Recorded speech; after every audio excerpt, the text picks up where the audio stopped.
Hi, I'm Shashank Bhargava, and you're listening to Three Things, the Indian Express news show.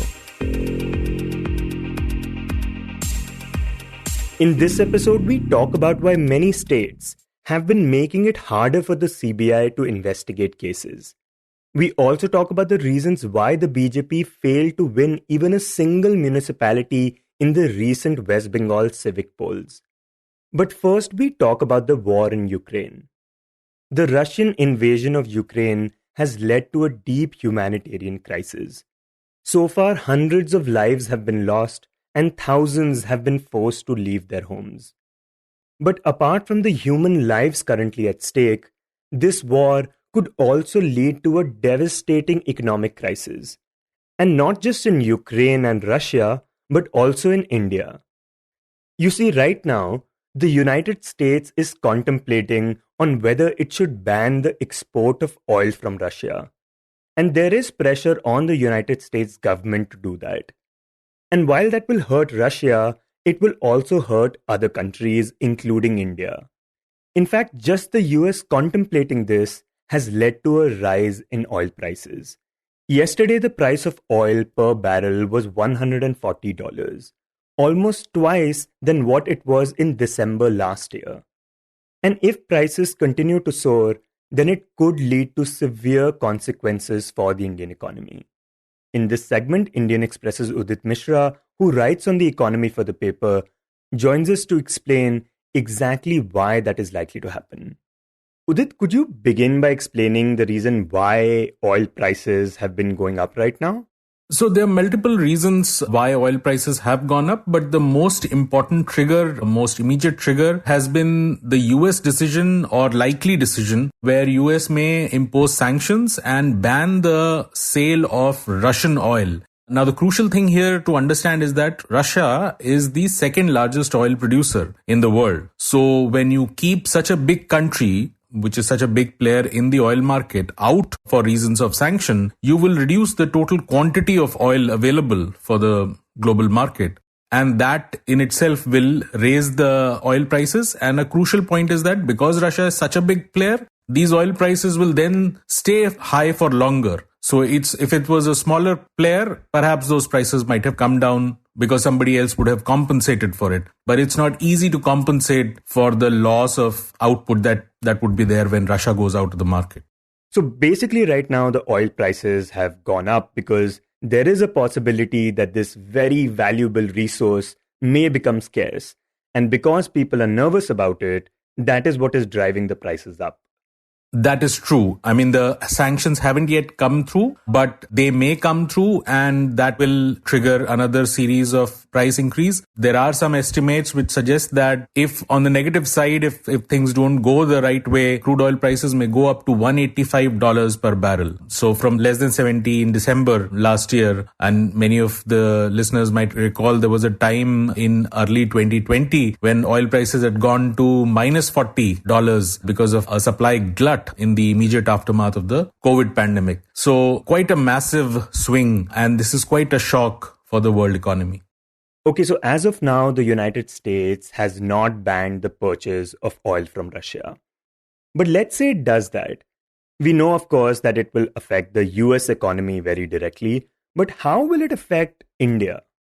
So the big thing to understand here is that India imports almost 84% of all its oil demand, which means that we are hugely dependent on oil imports. And so if oil prices go up, they immediately raise the costs across the industry, and that feeds into inflation. And there's another element which I want to highlight is that the suddenness with which they might go up or are going up. That suddenness and sharp spike is a problem in itself because that gives very little time for players in the industry to adjust. So you have all your costs aligned to something, but all of a sudden if the prices go up, then for example, if you were planning to buy a car and if the petrol prices were to go up suddenly from 96 rupees to 146, you might immediately drop the plan. Whereas if they were to grow gradually, perhaps you would have bought the car at 100 and then suffered maybe equally till 146. So all of a sudden, the impact of a sudden spike on the total demand is quite remarkable. It crushes it.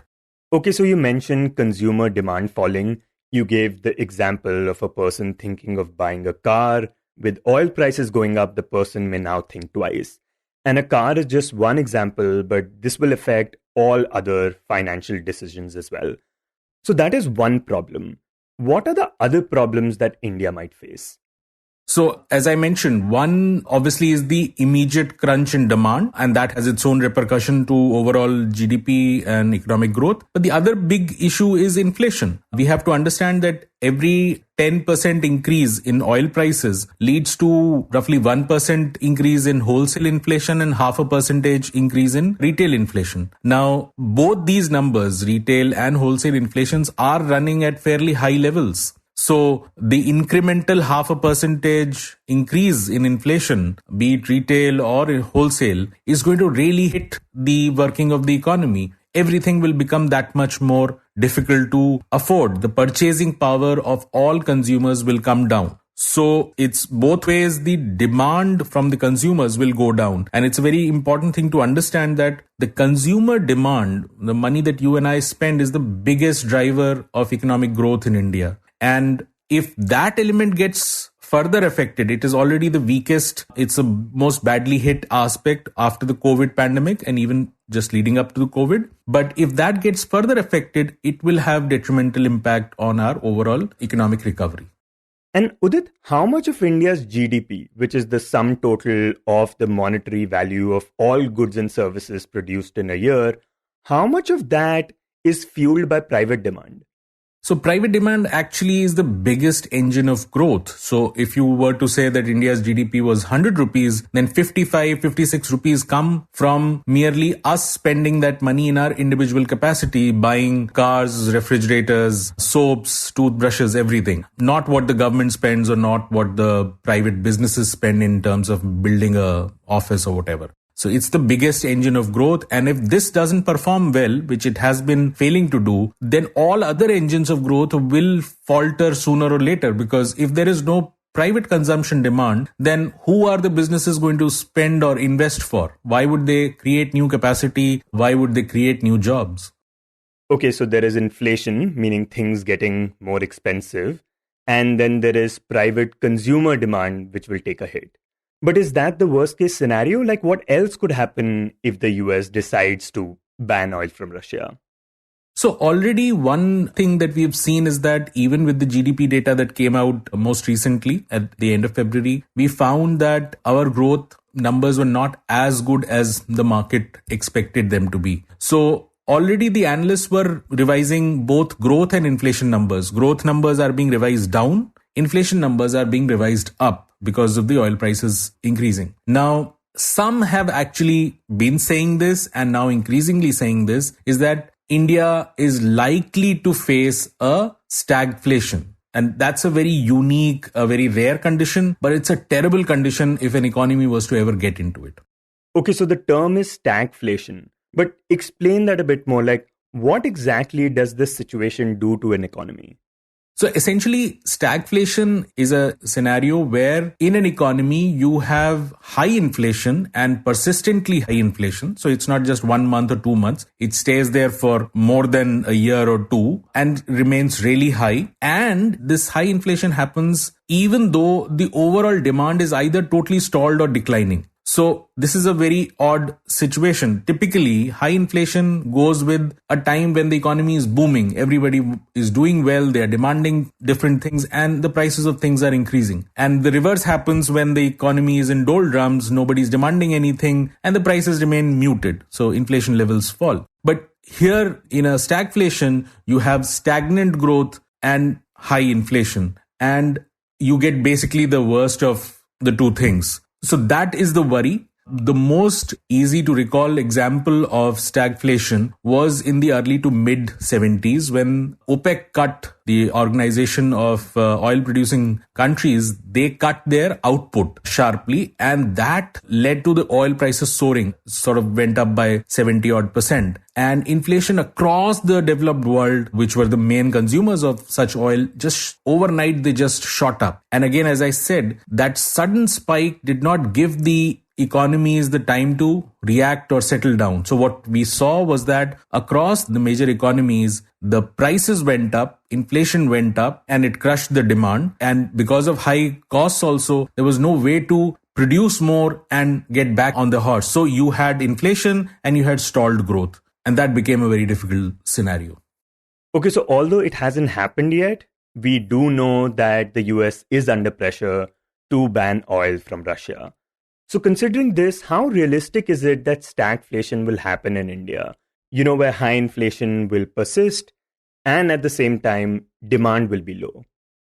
So some economists have actually gone on record to say that India is already in stagflation. So there is this whole spectrum of opinion right now. You'd have people like former World Bank chief economist Kaushik Basu, who was also India's chief economic advisor in the past, saying that India is facing or likely to face stagflation. We have former West Bengal finance minister Amit Mitra saying that we are likely to face inflation. Other analysts saying that, listen, this may happen, be careful. There are economists who have gone on Twitter and said that India is already there. The growth is not as good and inflation has been high for long enough. And India is already in stagflation. And yet there are people or economists who disagree completely because they say that you are looking at it from a COVID prism and COVID is not the right time to look at stagflation. COVID was a trend shock. Basically, it depressed everybody's path of growth. And so this is not the time, this is not the way you look at stagflation. Across the world, this has happened. And so you cannot single out India. So it's still undecided whether or not India is there or not there or will get there. But one thing is certain that in the last 2 years, India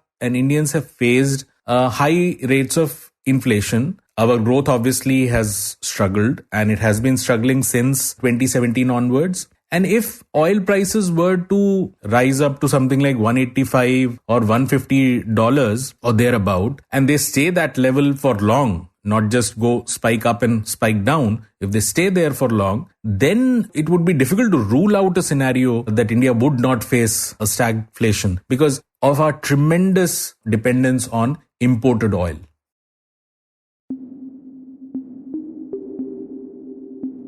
And next we talk about the Central Bureau of Investigation. CBI is one of the top agencies in the country that investigates crimes, from economic crimes and corruption to even high-profile murder cases. But to do that, it requires cooperation and consent of the state governments. But over the years, different state governments have been withdrawing their consent from the CBI, in effect, making it hard for the agency to start investigations in those states. Earlier this week, Meghalaya became the 9th state to withdraw its consent. In this segment, we speak to Deeptiman Tiwary, who writes on government agencies for the newspaper, about why states are doing this and why the CBI needs their consent. So Deeptiman, the CBI investigates cases all over the country. But why is it that it needs the consent of different states in order to do that? And how exactly does it work? See, unlike the National Investigation Agency, which is governed by the NIA Act, the CBI is not governed by its own act. It is governed by the Delhi Police Special Establishment Act. So in this, without the consent of the state government, the CBI cannot investigate any case in the jurisdiction of that state. Because under the Constitution, police is a state subject. So unless another law specifically mentions that such and such agency has jurisdiction all over the country, as it is in the case of NIA, NIA can go to any part of the country and suo motu take over any case which falls under its schedule, such as terrorism and other acts which are there in its schedule. CBI is not governed by any such law. And so it has to seek consent of the state in every case that it investigates in the jurisdiction of that state. Now, traditionally, to tide over this problem, so what used to happen was that states would give a general consent. Now, general consent meaning that I give you my general consent to investigate any case which falls under the jurisdiction of the central government, in the sense that what can CBI investigate in a state? It does not investigate state officials. It investigates a case which involves a central ministry or a central government department or a PSU, such as banks or the railways. So there a general consent was given that if the place of occurrence of the crime falls under the jurisdiction of my state, I give you a general consent that you can come and investigate those cases. So that every time the CBI basically doesn't have to take permission from the state regarding every case it wants to investigate. Yeah, that bureaucracy and that red tape which would go into this every time a clerk in the railways has to be prosecuted, they don't have to go and seek permission or whatever. So a general consent was given so that CBI can go about its job seamlessly in that state. So that's how things work. If that general consent is not there, then CBI will have to seek permission for every case it wants to investigate in the jurisdiction of the state, or unless it is ordered to investigate any case by the court of law. Right, and this is what has happened. A number of states have withdrawn their general consent, Meghalaya being the latest one to do so. So what is the reason that they are withdrawing their consent? Since 2015, as many as 9 states have withdrawn general consent to the CBI. And apart from Meghalaya, these include Mizoram, which was among the first states to withdraw consent to the CBI, followed by Maharashtra, Punjab, Rajasthan, West Bengal, Jharkhand, Chhattisgarh, and Kerala. Barring Mizoram and Meghalaya, all other states are ruled by opposition parties. Now, opposition parties have time and again alleged that CBI is the master's voice and it is specifically going after opposition leaders for political reasons. So that is why they have withdrawn this general consent, saying that the central agency is not fair and it is being misused by the center to target the opposition. So that has been basically the problem. And in case of Mizoram, in fact, the consent was withdrawn by a erstwhile Congress government. But when the NDA came to power with Zoramthanga as the chief minister, it did not restore the consent. So that says something also about the center-state relations. The center-state relations, if we see in the past few years, have not been very good.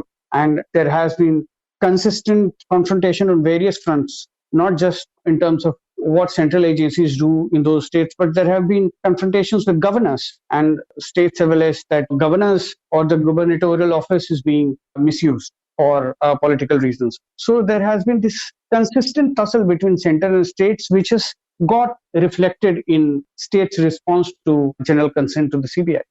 And could you explain exactly how it will affect the CBI?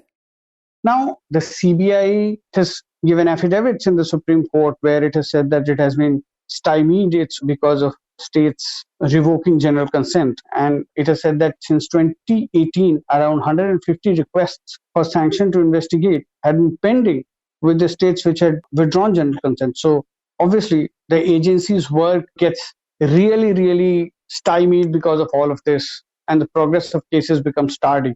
However, CBI does have certain loopholes which it can exploit hypothetically to register and investigate cases. For example, if in a state there is a case involving central agency or some PSU or whatever, and the occurrence of the crime is in some way connected to Delhi, like part of the crime may have happened in Delhi or is connected with some ministry or whatever, then CBI can register a case in Delhi and then it can investigate because the case has been registered in Delhi. So if you see, a lot of cases are actually being investigated from Delhi these days. For example, the case that CBI is currently investigating against Chitra Ramakrishna, National Stock Exchange case, is actually being investigated from Delhi. The case has been registered in Delhi and it is being investigated from Delhi because National Stock Exchange is actually in Bombay. All the offenses that may have happened must have happened in Bombay. But some connection is there in Delhi. Another thing is that if CBI has been investigating a case before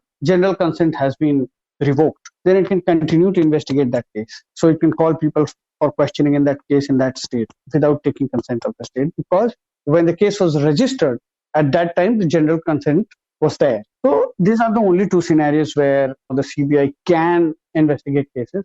But otherwise, it will have to seek consent of the state in every single case and every move it makes. At max, it can go to the court and seek its permission to investigate, and the court can direct the state to allow it if the state is not giving consent.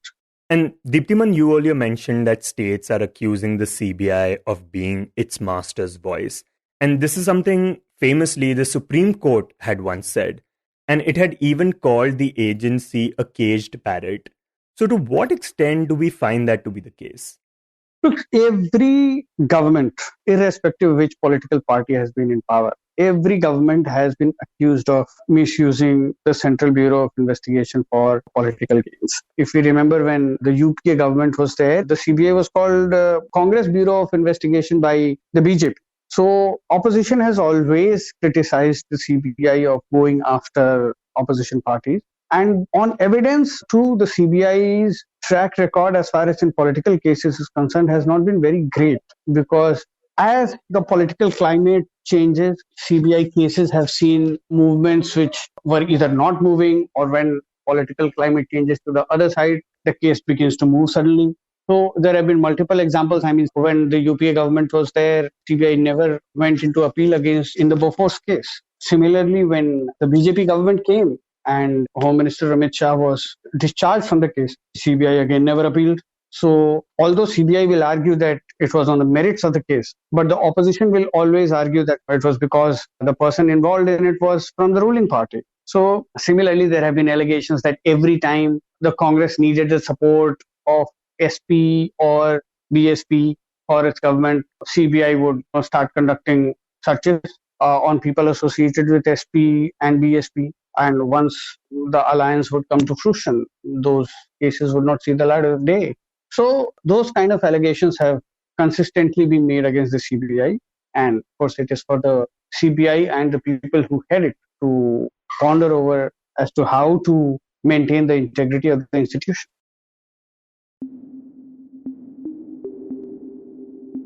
And next we talk about elections. Yesterday, the final phase of the UP elections came to an end, and a majority of the exit polls predicted that the BJP government in the state will come back for a second term, although with fewer seats than last time. The exit polls also gave an advantage to the BJP in Uttarakhand, Manipur and Goa, but said that the Aam Aadmi Party will win by a landslide in Punjab.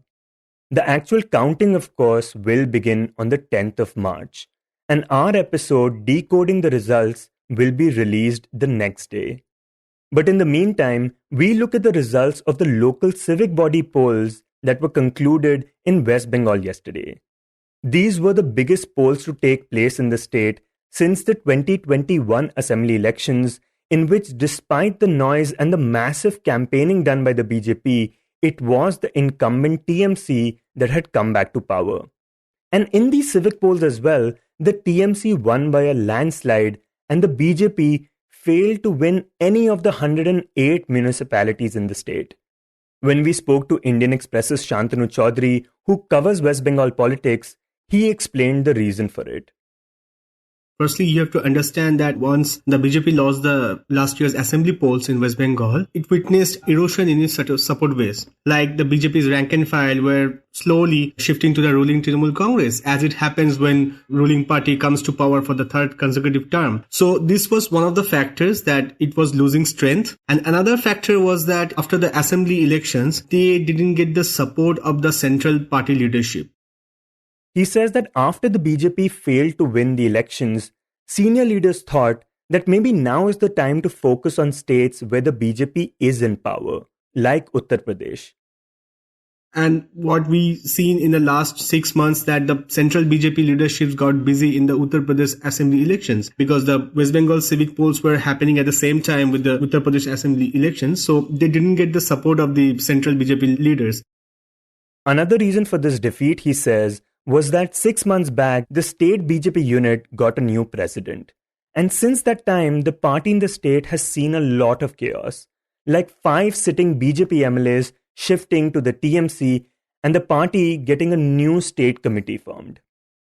So the new committee needed some time to prepare strategies to keep the house in order, but it didn't get time. And what happened with the formation of this new committee, that a section of the BJP leaders who didn't get any position in the state committees or various organizational district committees, they began to distance themselves from the state leadership, state party, because they felt let down, betrayed by the state BJP leadership, because they have been working for the party for a very long time. They helped the party come to a very good position to challenge the ruling Trinamool Congress in West Bengal. in short span of time, say in 5 years, the BJP had done a phenomenal work by expanding its organizational strength, inducting leaders from other parties, having the support from the people. But after that, these leaders thought that, okay, we were not given any place in this new state committee, so what's the point of staying in the state BJP?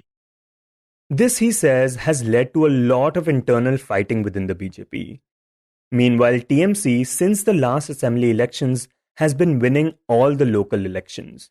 Now, one thing to note is that in the 2021 polls, even though it did not win, the BJP had actually managed to increase its vote share to 38%. But since then, it has seen a steady decline in number of vote shares. We can say that the BJP is saying that they are losing the elections because of the Trinamool Congress terror, because of the electoral malpractices of the TMC, because of the police not working in favor of the TMC, working as a cadre of the TMC. But in the big picture, you can say that, the vote share that they are getting now is way less than the 38%. If you see that, their vote percentage in the recent civic polls has come down to 13%. So it's like, that they have lost almost 25% of the vote share. And now, where has this vote share gone to? We are seeing that the left is making a comeback. Not that, it is becoming a challenger to the TMC, but it is saying that from 5% to 6% of the vote share, they have now gone to 14 or 15% vote share. Now, their vote share marginally is better than the BJP. But having said that, the BJP still needs to work out these problems like this inexperienced leadership, this factional fight, and they also need the support of the central leadership, because if you see on the other side, they still do not have a credible regional leader who would take on Mamata Banerjee. And with this formation of this new state committee, they still have a long way to go to establish these leaders as a real contender to the TMC. You were listening to 3 Things by the Indian Express. Today's show was written and produced by me, Shashank Bhargava, and was edited and mixed by Suresh Pawar. If you like the show, then do subscribe to us wherever you get your podcasts. You can also recommend the show to someone you think will like it, share it with a friend or someone in your family. It's the best way for people to get to know about us. You can tweet us at Express Podcasts and write to us at podcasts@indianexpress.com.